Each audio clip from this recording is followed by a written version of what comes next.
Hello, everyone, and welcome to Cuts and Convos with Queers. I'm your host, Sean Matarazzo, coming to you from the Mad Razor Barber Studio right here in Long Beach. This is the place where sharp scissors meet heartfelt conversations, and I'm thrilled to have you join us. In each episode, I'll be chatting with fellow queer folks from all walks of life. We'll explore their stories, dive into their experiences, and discuss the past, present, and future of our vibrant community. From the challenges they face to the triumphs they celebrate, these conversations will shine a light on the diversity and resilience of queer identities. So grab a seat and let's get ready for some inspiring and insightful discussions that remind us all of the power of sharing our stories. In today's episode, I'm blessed with the presence of my brother-in-arms, Lo Ilam, whose journey as a trans man and single father of a teenage daughter has continued to inspire me. All right. So we're gonna get into it. So basically, like, when I first met you, it was 2020, I believe. I'm pretty sure it was 2020. COVID. We were like going through COVID. I was doing the garage cutting. Yeah. And you were tipping the scales on your transition. If I remember correctly, you were about 5 months in on T, right? A little under 6, yeah. So my first question would be, what has it been like in these last 4 years, just kind of like catching in the audience of like, what's it been like for you, like coming into your manhood? What has that been looking like for you? And you could time frame it if you want to, and however you want us to like hear that story. But yeah, like I'd like to know, and I asked this question because for me, like discovering what my manhood was supposed to be, that's been a journey. Like really trying to figure out like the type of man I wanted to be. Right, yeah. How do I exemplify those things? Like, what's that been like for you? Man, that's a good one, man. Went in on you. Yeah, you did. Because it's still, I'm in it. I'm in it right now. I would say the past 4 years, like you spoke to, like, what is it supposed to be? Mm-hmm. I think that's what I'm in right now, is trying to figure out that just with everything in life, it's never really what it's supposed to be. Mm-hmm. Opposed to when you're in it, just making it be, you got to kind of,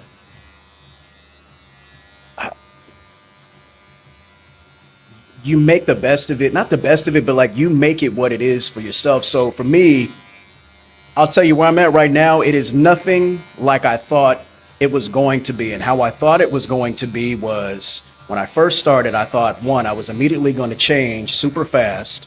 As far as what? Just everything. I thought I was going to have the beard come in by the first year. I thought the physique. I thought I was going to, I'm going to get all the muscles in the world.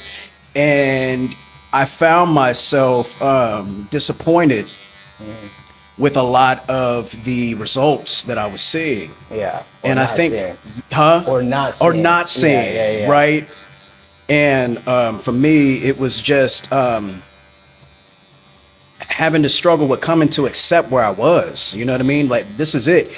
You get this shot. You remember the first shot day, right? Oh, yeah. It's a liberating experience. Yeah. Got the cape on. Got the cape on. You're stepping into the unknown. You don't know what it's going to do. You get what I'm saying? You're thinking about all the possibilities. I remember when I took my first shot, man, I was thirsty as hell all day. That was the first changes I felt. Yeah. And then I felt nothing. I felt nothing on the second shot, on the third shot, on the fourth shot. And then what started to happen was I noticed a shift in my mood, and I went into a deep depression. Okay. So what happened was, for me, was as I'm going through these changes, I wasn't accepting the reality of it's just a shot. You have to put the shot to work. Facts. That's what it was. Okay. So I didn't go in with the mindset of I was going to have to put this shot to work. Right. I thought this shot was going to put me to work and put me where I wanted to be. Right. And so there was like this love-hate thing with it. Yeah.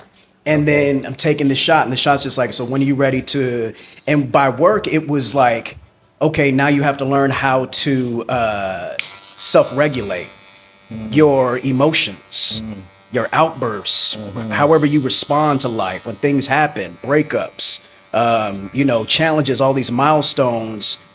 you got your body's changing, your mind is changing. And the one thing that you had to remember is with or without the shot is just reminding you the work you've always needed to put in to get to where you're trying to go. Got it. And so for me, like when I say that I'm in it right now, I have never learned how to be so patient in my entire existence that I do right now. Yeah. I'm so patient with life, man. Yeah. With life. With life. Okay. Everything. Timing. Okay. You know, in celebrating the wins as they happen. Mm-hmm. You know, taking in the joy of knowing that I had learned that sometimes the destination is not the celebration. Mm-hmm. You know what I mean? It is the journey. And when you look back and I look at my pictures and I look back in 2020 and I look at those changes, I'm in a place now to be able to go, wow, look at everything I've done. Look at everything I've accomplished. I did that. Mm-hmm. You know what I mean? Look where I'm at now. I manifested that for myself. Sure. And then I just kind of learned that, you know, back then it taught me that I wasn't celebrating that when I was going through it. But now I am so patient. I'm attentive. I'm paying attention to everything that I'm going through in life. Mm-hmm. You know what I mean? And really trying to see what it all means. Because at the end of the day, it means something. So what's been like the biggest hurdle you think coming into this idea that you had for yourself? Because I'm sure there are some like attributes that you do have. Yeah. As far as like in your manhood. I mean, Yeah. I know. I see. I've been your brother for 4 years, man. Yeah, Like, man, it's been 4 years. I've known you that long. Yeah. And I've seen your growth. You know what I mean? I've seen the kind of man that you present yourself in the community. I see the type of man you present to your partners, your relationships. Yeah. The way you present yourself to your daughter. But what do you see? What do you feel like has been the biggest like hurdle that you've overcome coming into your manhood? Like, what would be like the one you're like, oh yeah, like I feel this is the me that I am supposed to be? I would say the biggest hurdle that I have overcome is understanding the beauty of being alone. Okay. My entire life, I've been in relationship after relationship after relationship after relationship. And You mean that's not the way? what? Oh, that's not I thought that's how we do. Oh, yeah, shit. man. My bad. Yeah. Next, I thought that's what it was, but that's not it. You know, no, we got some catching up to do. Oh yeah. Man. Yeah. Side curve. Side curve. Oh, you good, man. But no, I Learning to be alone. I got you. yeah, learning to be. Explain. That's what so you said, you know, what's the one thing that I had to overcome? Yeah. And what I had to overcome was the fear of being alone. I see. You know, yeah, I'm a single dad and I have Neve, but you know, a companion, a partner, I had to learn how to be okay with being by myself and overcome the fear of doing it by myself with my daughter. Right. That no one is coming to save you. Yeah. Yeah. You know what I mean? Yeah. Or her. Yeah. It's like Y'all in it. You know, or yeah. You know, and so for me, yeah, dating and trying to do all that stuff, man, but that's what I had to overcome. And what I found out is it's actually becoming something that I prefer and enjoy. Okay. So again, you know, just conquering those fears and really putting yourself in a position to test things out. You know what I mean? Don't Yeah. be so afraid. You know, What are you testing? What are you testing out? What you got going on that you testing? being by myself, Just man. that, Yeah, okay. testing that out. Yeah. You know, and staying consistent with it. You know, I get the motion going, and I'm by myself. I'm doing what I need to do, and then somehow I end up entertaining, engaging, and I'm trying to figure out, is that me falling into my own habitual patterns? Or is it that just we're human, you know, and we desire love, we want to be loved, we want to express love, show love. Sure. But that's where I'm at right now, is just trying to figure out, I have to understand myself by myself first Sure. before I'm able to share that with someone else. Sure. And that was the fear I've had to overcome. And you feel like you're in a good spot with it at this point. I am right. So this is right where I'm supposed to be. Okay. Yeah. I like that. Yeah. I like that. Solitude is good, and we've talked about that before many Right. times about, learning who you are. That's a lifelong journey. Oh man, till the day we die. So having said that, like I'm sure there's been some healing along the way. Yeah. You know? Yeah. So how's that been? Just like the healing part, because in solitude comes a ton of darkness, right? It's a dark place too, man. I'm knowing. It's a dark place. So if you're not filling it with a person, what do you fill it with? What do you fill those dark spaces with instead? I fill it with getting to know myself. And you've been on this journey before, man. You got to fall in love with yourself. So I'm filling it with pouring into my own cup. You know what I mean? I've never really poured into myself. I'm always pouring into others. It's by habit, right? So then now as I get older and I'm in this position in life I need myself right now. Sometimes in life you get to a very desperate, people say, well, you should never be desperate, but we're human beings and there's a time where we do become desperate. Sure. And desperation can be towards our detriment or it can be towards our betterment depending on how you use it. And for me, I was desperate to take this time for myself and pour into my own cup.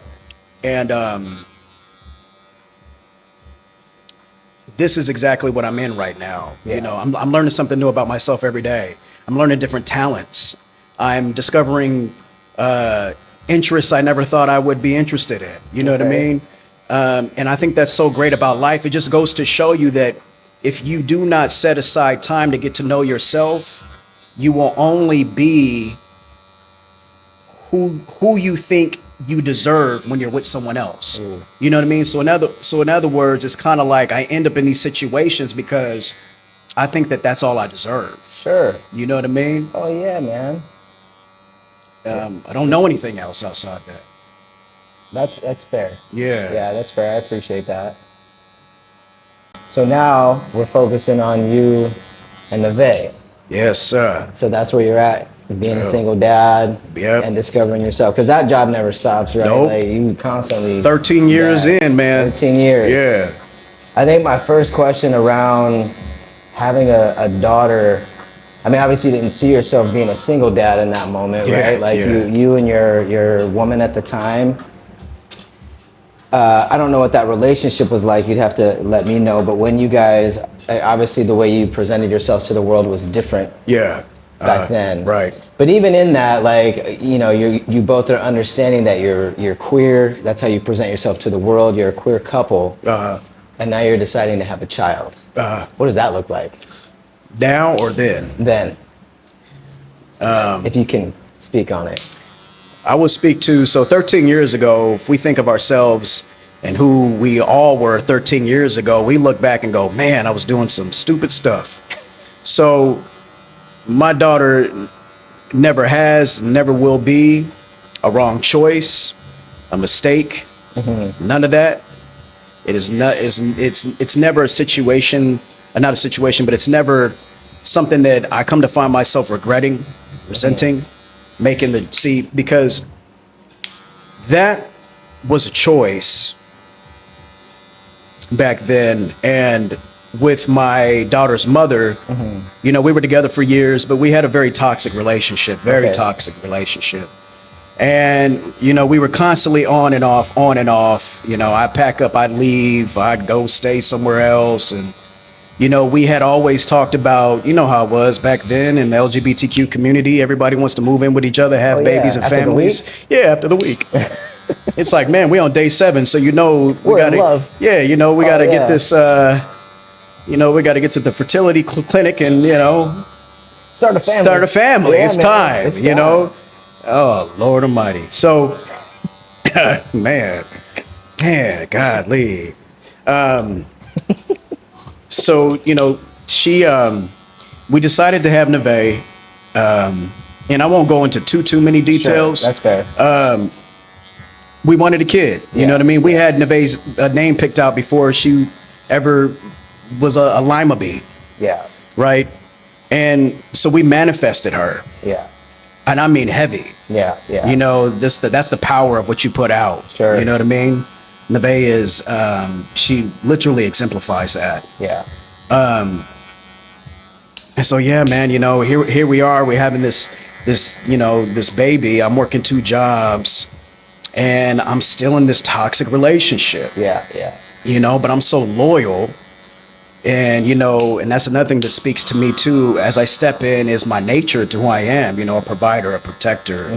You know, it's all I know. And it's all I want to know too. I want to know other things, but I want to be able to, you know, continue to blossom in that because it's who I am. Sure. And so, things didn't work out. You know, my daughter was about 8 months. Okay. And things were continuing to be toxic, and I had to make a choice. And I chose to continue to make a promise to take care of my daughter. You know, my daughter's mother had her, you know, full time. And I said, I'm gonna still take care of my kid and do what I need to do. Okay. You know? But now you have her. But now I have her. Okay. How did that come about? That came about, again, I don't want to go into too many details. Yeah. Fair enough. Yeah, you know, Yeah, this is the first episode, bro. Yeah. You know, it's the, you know, because I'm trying to be mindful of, you know. Oh, I get it. Yeah. You know, I like protect the baby too. You know, I like to talk, not around it, but I like to kind of get to the point. But at the same time, I never want to put anything out there that, you know, reminds someone of who they used to be. Sure. Yeah. So.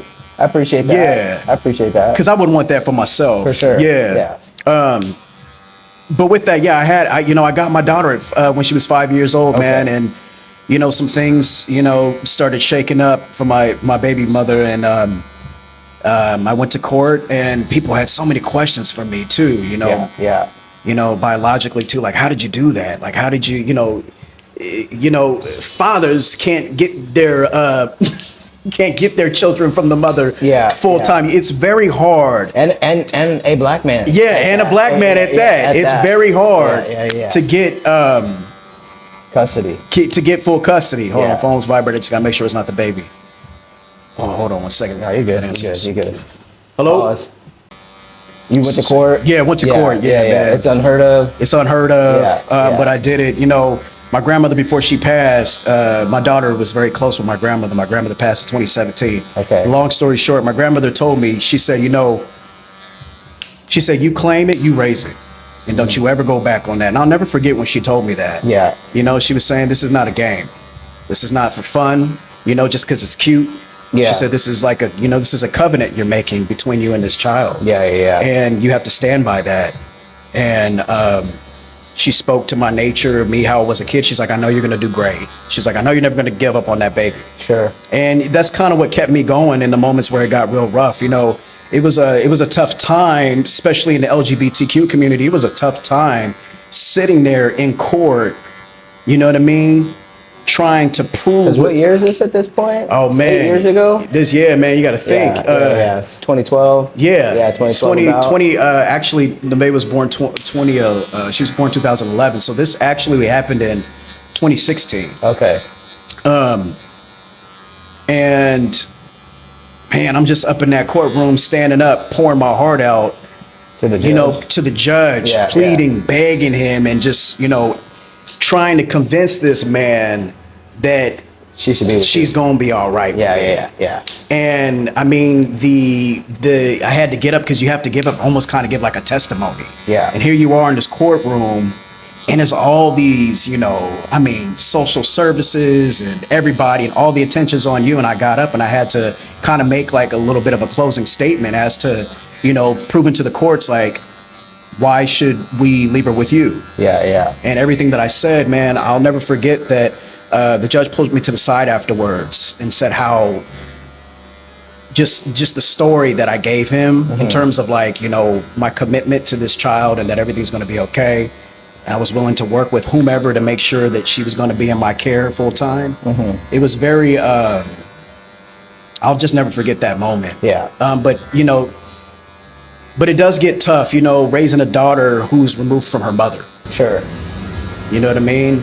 And now my daughter is, around nothing but masculine energy all the time. And, she's 13, man. But you still have a nurturing nature about you. It's not it's not like you're completely disconnected from what it is to like nurture your child. No, I'm not. Yeah. I'm not. I'm definitely, if there is the definition somewhere, a girl dad. The dad jokes, you know what I mean? The constant checking on you, the what do you need, the here's my credit card, here's this on that, spoil your princess type of dad. That's who I am to my little girl. Yeah. Yeah, man. But as far as like, because sometimes even men have to mother their children. Oh yeah. You know what I'm saying? Yeah. Like, so if we're talking about that, like, how do you find ways to like get that balance? Like, yes, you are a girl dad, but how do you show up like emotionally? Like, your daughter's 13 right now, right? Like, she's in the full throes of like puberty and like, experiencing, things in her body that I know that you understand. I mean, yeah. But then you're also like traveling down this road of masculinity and manhood, but how do you bring it back and like show up for her in that way and kind of wear two hats, I guess I would say. Right, yeah. The very unique thing about me and my daughter's story is her memory. Yeah. She remembers me before. Sure. So has always been connected to that nurturing aspect for me that never went anywhere just because I transitioned. Sure. And how I show up in that manner for her is, one, we spoke about patience. Mm-hmm. And I think that, just allowing her to express her voice, not but it's non-negotiable. Her voice matters, and even down to like the things she wants to talk to me about, not closing her out when she wants to talk to me about boys, and if she has a boy that likes her, and these conversations that she would have with her mother, you know what I mean? Sure. And it's just like, how can I be available for this too without being closed out just because I'm dad? Even down to when she started that was a tough one for me when she started her menstrual cycle. You get what I'm saying? And she was just like, oh crap, it's happened. And it was just like, in that moment, I felt really excited to be in a position where I have experienced both sides. What a blessing. A blessing and a I knew exactly, like, okay, here's what we're going to do. You already? Great. She over here talking about, well, I got to get a tampon. You ain't using no tampon at this age. You get a pad. Right. You know what I'm saying? Right. It's just things like that. Or it's just like when she didn't understand how her stomach was hurting before it started, and I'm just like checking in with her, like, okay, your stomach's been hurting a lot. Can you explain the pain to me? Like, what is it? Does it kind of feel like this? Yeah, that's what it feels like. Okay, well, let me tell you what's about to go down. Right. You should be starting any minute now. You get what I'm saying? Yeah. What about the like mood swinging? Oh man, how's that going for you? Man, so that's again the patience. So this is everything I've been learning is the patience, right? Because she, oh boy. He said, oh boy. Oh boy. And my daughter is loving, caring, such a giver, but her pride is kicking in. Oh yeah? And it reminds me a lot of my pride, and I'm seeing a lot of her mother too, and her too, and I'm like, dang. When you're dealing with a lot of genetic makeup too, right? Yeah. That sometimes where you're trying to figure it out, but then sometimes there's no link. From your source. But there's a link from another. Sure. Then you don't ever let the child know or express that, but of course. There's been times where I've had to keep that to myself. You feel me? And just be like, oh man, she's doing this thing just like her mother. Your mother's daughter. Oh, you are your mother's daughter. And so I'm so happy that I learned it from myself, because had I not been in a position to learn how to check my pride and my ego, now that she's in this stage in her life, I wouldn't be able to kind of show her these things, kind of guide her in this path, like, letting her know, like, trust me, you're not going to want this for yourself when you get older. Yeah. You know, I'm doing it too. Yeah. I'm working on it too. Yeah. That's cool. You know, it's tough because I had to struggle with, you know, always being the guy that had to have the last word. Yeah. And my daughter does not make that possible in our household. Oh, is that right? Oh, yeah. Oh, yeah. She's so sweet, bro. She's sweet, but she is gotta have the last word. So you know what I'm she's her saying? father's daughter. Yeah, she says it too. She's like, well, where do you think I learned it from? I'm like, oh, Oh, no. dang. That's she's challenging. Yeah, she's challenging. But still very respectful because she only talks to me like that when she goes, okay, well, are we doing an open table? So in our household, it's, you know, it's open table. So she say, is it open table? In other words, she has the opportunity to express herself exactly how she wants to without me shutting her down. Yeah. And that even means she doesn't like it, but that even means if at any time she's so upset, she says a curse word and lets it out. Yeah. You know, I'm not trying to suppress her from letting that stuff out, but she's not disrespecting me either. That facts. You get what I'm saying? Yeah. I can't close her out because I'm afraid to lose that connection with her now that she's in the stage of her life. Yeah. To where she feels she can't talk to me about nothing. Right. So I have to sit there and shut the hell up. Sometimes. All the time now. Yeah. You're all, Man, I gotta shut up. You know, because when I wasn't, it was like, Dad, you're not listening. You don't understand. Yeah. Oh, man. Yeah. I mean, that's cool, man. Yeah. Like, what a way you've come with that. Yeah. You know what I mean? Because I mean, teenagers are tough and girls are tough. Yeah. And fathers, like, I have daughters. So, you know, you get tested in a way with girls different from boys. And it shouldn't be like that, but it is. It is. Because it's almost like you gotta soften it a little bit, even though you want them to be tough. And I know with Neve, because I mean, we live in Long Beach, man. Yeah. You know, she walking back and forth. I see her all the time because Jules lives right there. You guys see her on Redondo. Yeah. I was like, I know you're armoring her. You know what I'm saying? Yeah. Like, I can see it as she walks confidently down the street. I know you're armoring her with things, and just being able to like have a voice. I respect the fact that you create that for her, that kind of like safety. Because then, you know, no partner of hers will ever interrupt that. You know what I mean? Yeah, that's it. You said is that happening? Are we like in the dating? I got a friend I like type of deal. What's happening? She's there's rules, but she is talking to someone right now. Oh, she's talking to someone. Okay, Okay. How you feeling about that? Man, it was so hard. Because I have been shutting her down on that since she was like 10. Yeah, I got a crush. No, you don't. You don't know what a crush is. Yeah, right. You 10. You don't know. No, man. It's well, see, what I did was I had to think about where was I when I was 13. Oh man.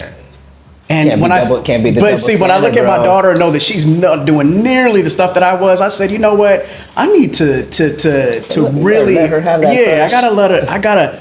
You know, I have to earn her trust. Sure. You see what I'm saying? Sure. In other words, and she always says, like, she's like, Dad, you're my best friend. You're the first person I want to run to. Yeah. And tell these things to. Yeah.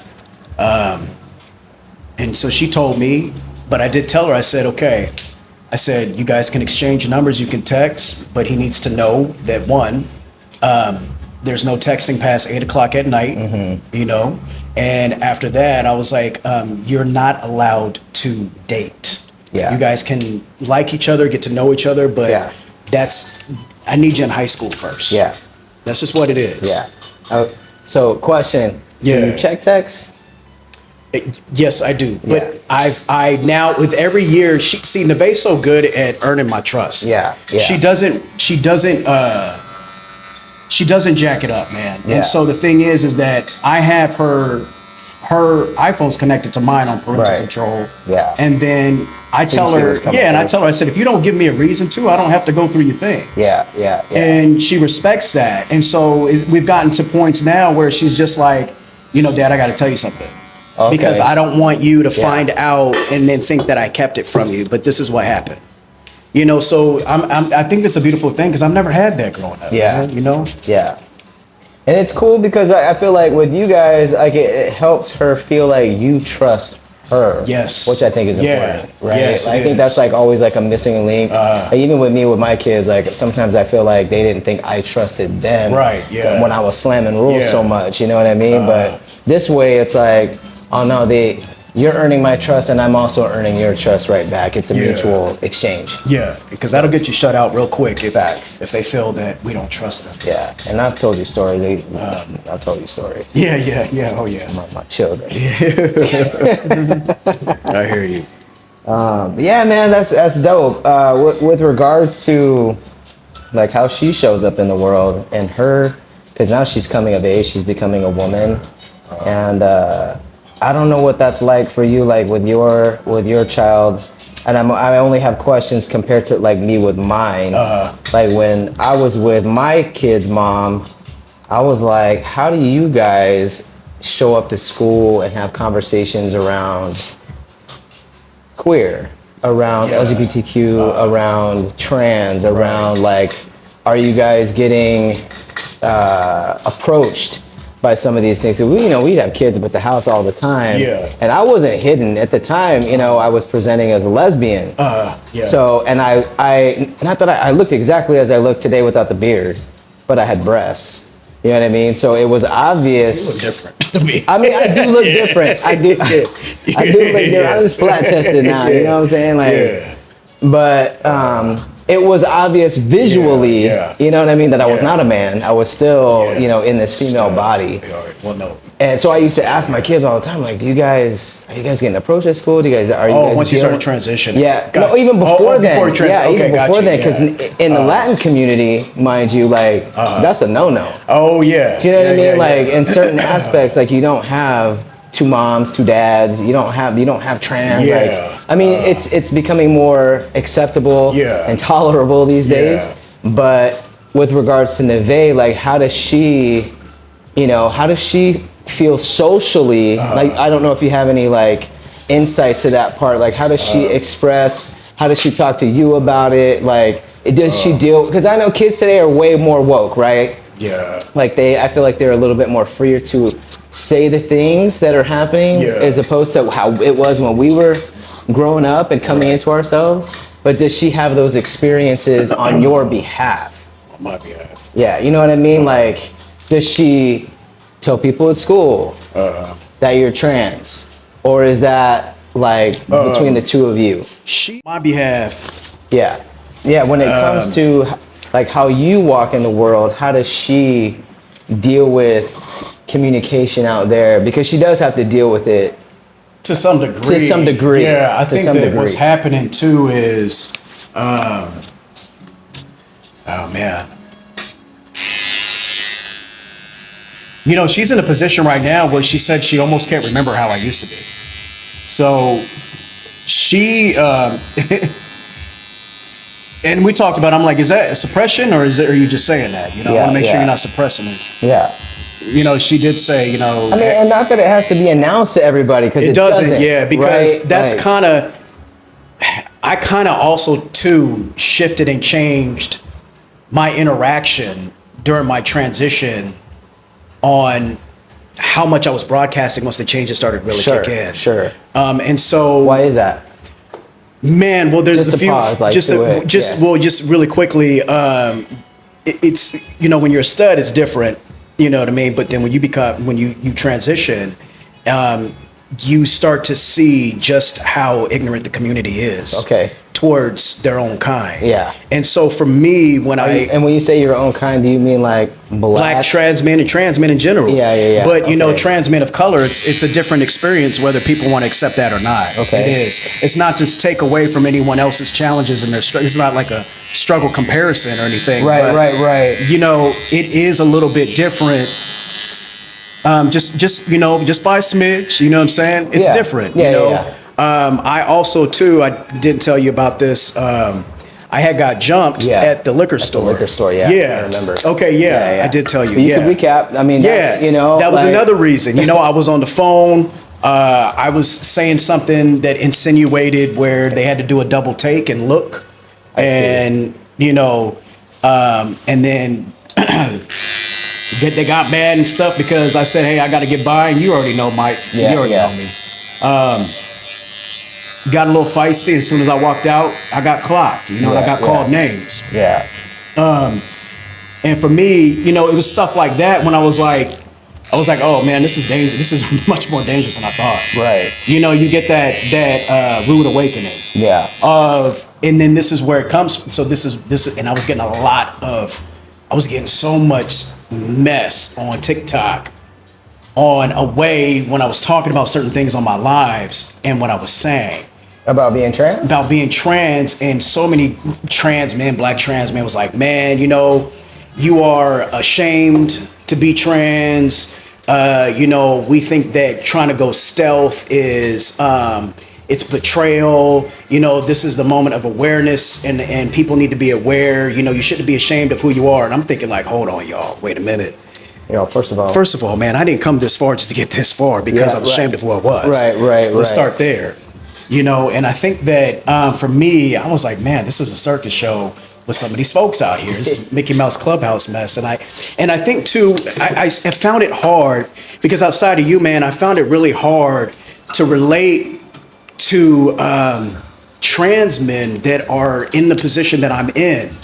So, you know, I'm dealing with, you know, other trans guys that have this different entire lifestyle, you know, doing this Balenciaga stuff and the way that they're just out there. You should do it too. And I'm just thinking like, man, you guys don't have that kind of life.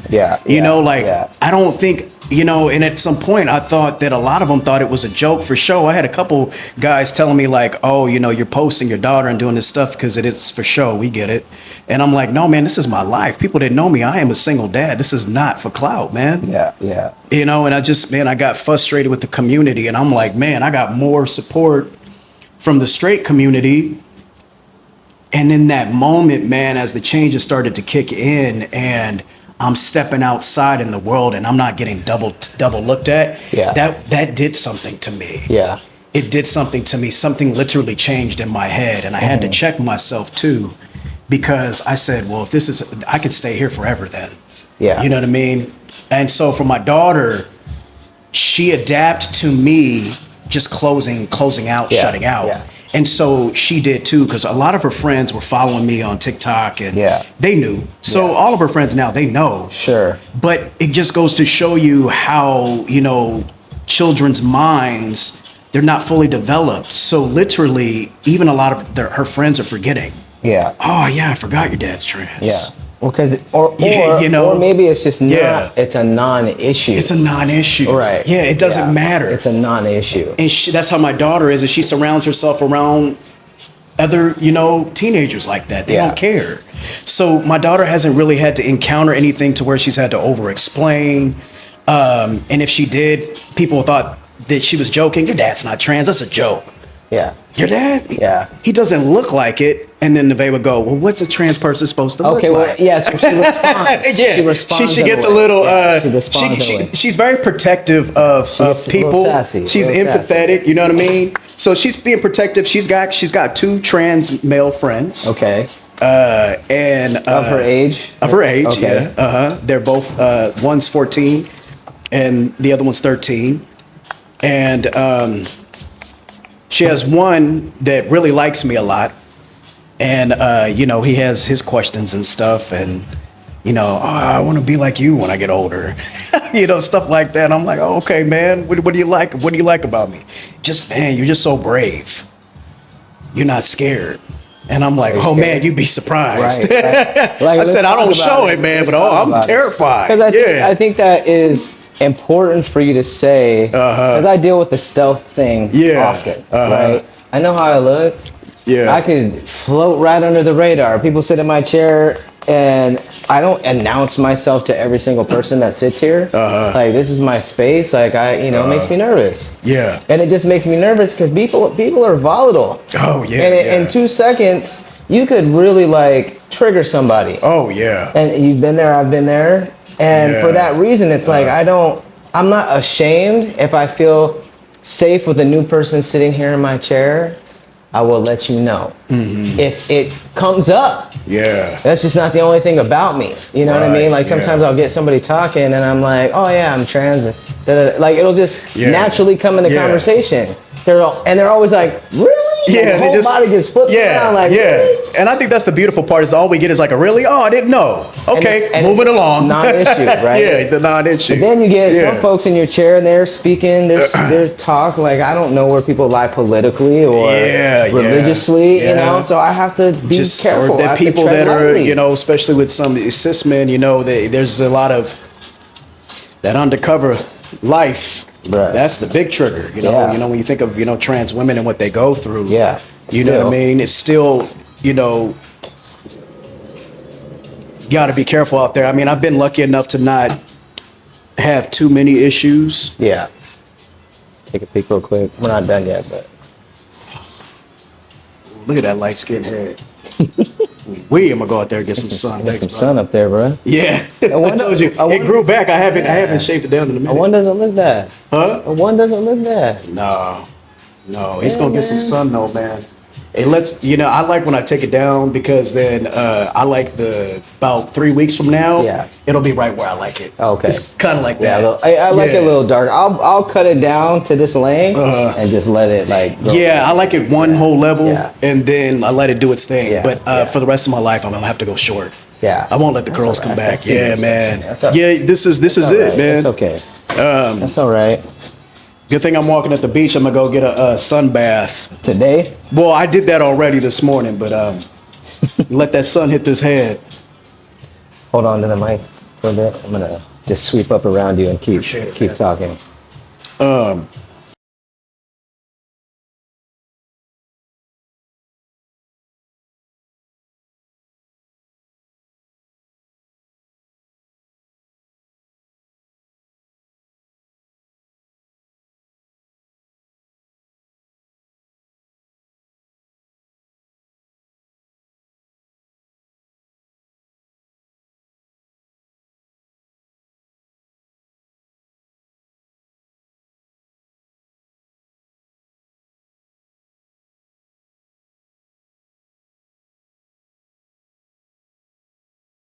man.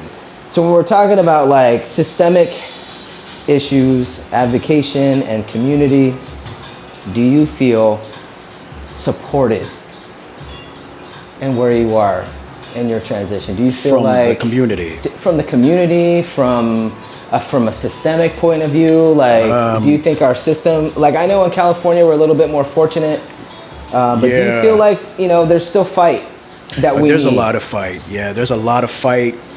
There's a lot of fight, man, because an individual with me, like the type of, you know, I would like to think that I'm a very confident guy. Yeah. And, you know, I can walk out in the world with my, you know, with my chin up, and even when I'm, you know, fearful of something, I can walk into a room and maybe no one would not actually know how terrified I am. Yeah, yeah. And I use a lot of things towards that to help me with things. Sure.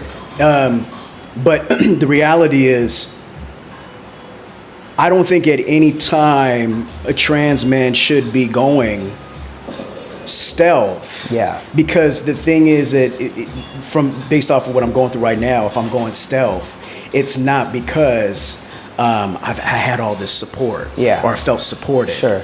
I'm going stealth because I'm making a choice because just how dangerous it is. Absolutely. And for me, there is a lot of fight. And now it's not just me that I have to think about. I got to think about my daughter. Sure.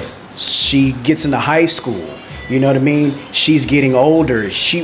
What if she dates a guy that comes from, like you said, a very religious family, and they have no idea that I'm trans? I've removed a lot of my stuff off of social media. Sure. Don't have the flag anymore, and I'm doing that as a level of protection for my child. Sure. You know, I don't want her to have to fight my.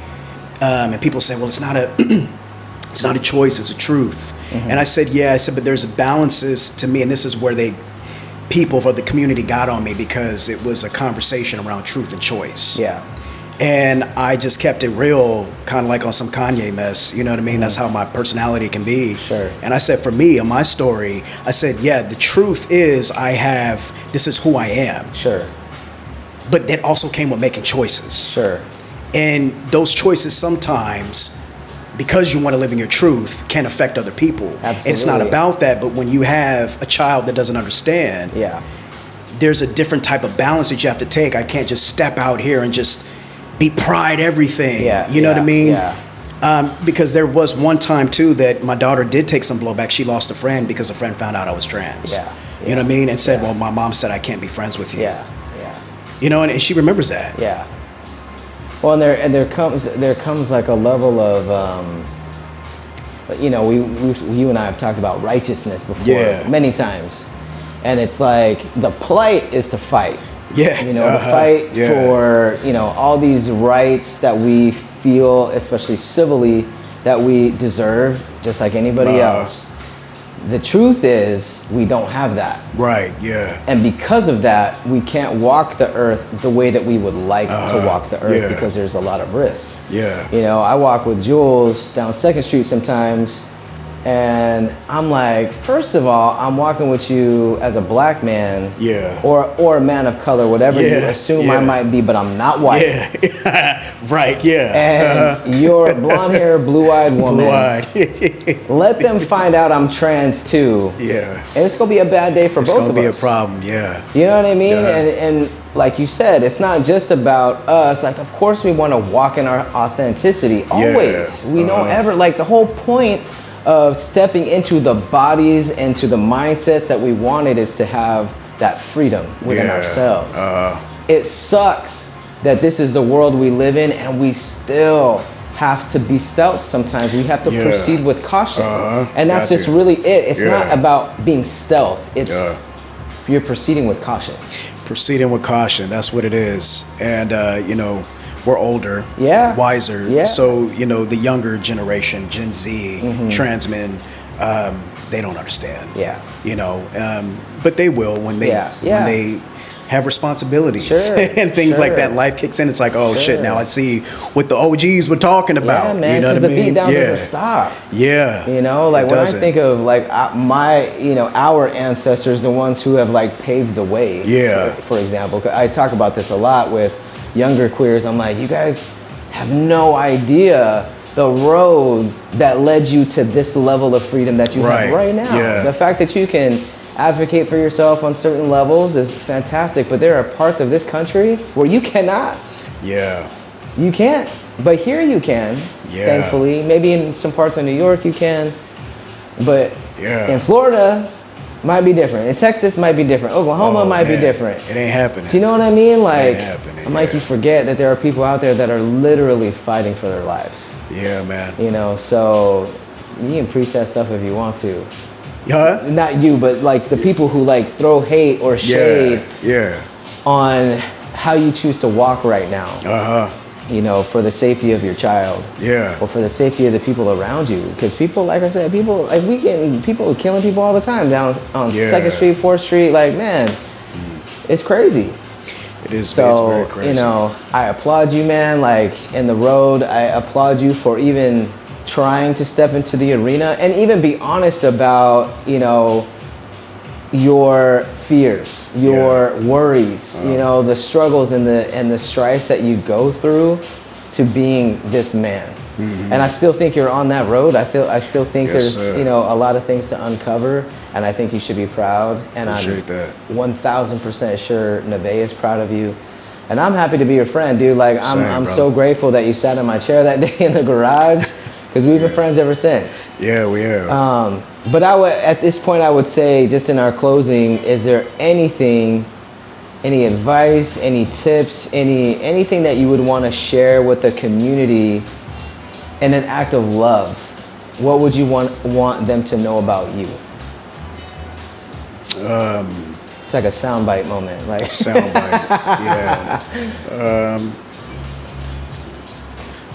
I think it's just simple. Just don't be afraid. You know what I mean? Don't be afraid. Challenge yourself.